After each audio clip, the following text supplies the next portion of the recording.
If you have seen men mold clay, what do? They rub their hands around it to conform it to a certain shape they have in their head. When God called Jeremiah to go down to the potter's house, it was the similitude of how God invites every man he wants to use in a generation, to where he will rub his palms on them until their generation begin to see the imprint of God on their lives. If you see any man that God is using in a generation, that man has passed through the potter's house. Do you know the reason why a lot of Christians never fulfill the original picture that God has in mind for them? The reason is because the road to the potter's house is down. God said to Jeremiah, go down to the potter's house. The route to the potter's house is where? Down.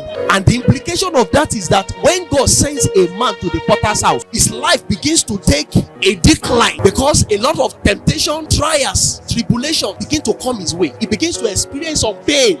Joseph's path to greatness through a low land of servitude, temptation, character assassination. It was as though the call of God was not upon his life. It was as though it was not going to amount to anything in his life. And while Joseph was crying, God, what are you trying to do with me? I can still remember the dream. The moon and the star, they bow down to me. What has happened to those dreams? I can hear God say, don't worry, you are on your way down to the potter's house. There's something I'm trying to make out of your life. With all the experiences, you may see your colleagues, things are working for them, their lives are making sense, and there you are, you love God more than him, and your life is declining. I can hear God say, endure the pain, because the way to the top is down. God said, go down to the potter's house. Can you bear the pain to go down? My generation does not want to go down.